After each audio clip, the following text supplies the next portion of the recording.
Pasukan NATO dan Uni Eropa mulai berdatangan ke Greenland seiring kian panasnya tensi pencaplokan oleh Amerika Serikat terhadap wilayah ini. Gedung Putih pada Kamis 15 Januari 2026 menegaskan bahwa pengerahan pasukan itu tak akan menggoyahkan rencana Presiden Amerika Serikat Donald Trump untuk mengambil alih pulau Arktik itu dari Denmark. Sekretaris Pers Gedung Putih Caroline Leavitt mengatakan, penempatan personel militer Eropa tidak mengubah arah kebijakan Washington. Menurut dia, Presiden Trump tetap berpegang pada tujuannya mengakuisisi Greenland karena dianggap strategis bagi kepentingan keamanan nasional AS.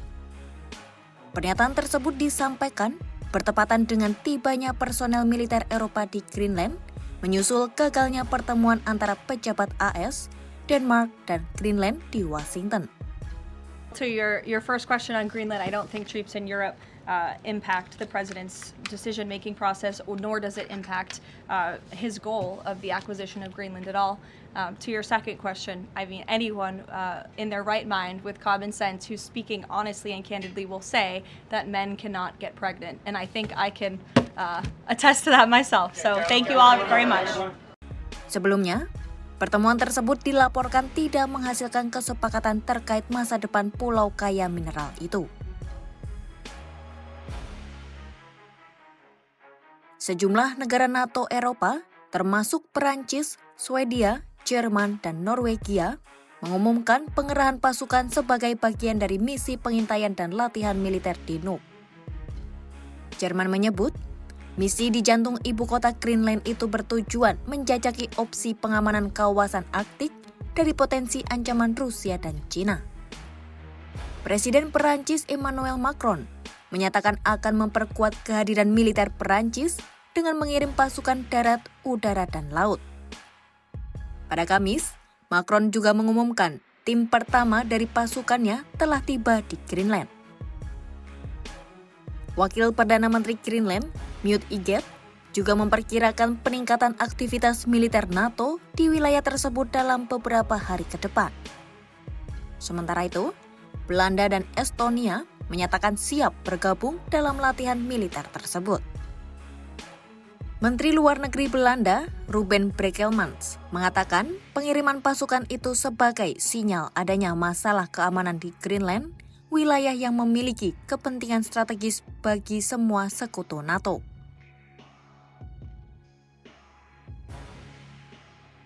Namun, AS menilai langkah tersebut tidak menjadi faktor penentu dalam kebijakan Trump terhadap Greenland.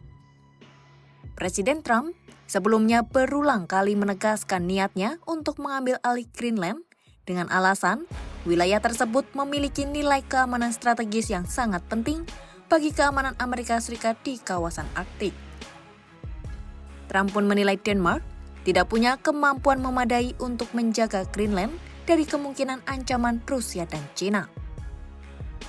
Pernyataan ini Trump lontarkan di Gedung Putih pada Rabu 14 Januari 2026.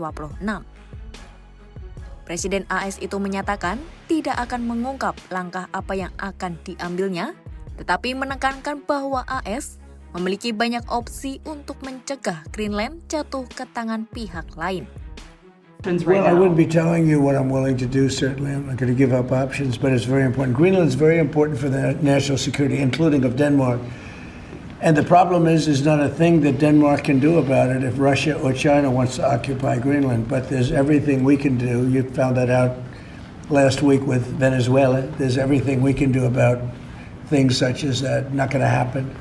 We're not, I can't rely on Denmark being able to fend themselves off. They were talking about they put an extra dog, and they were serious about this. They put an extra dog sled there last month.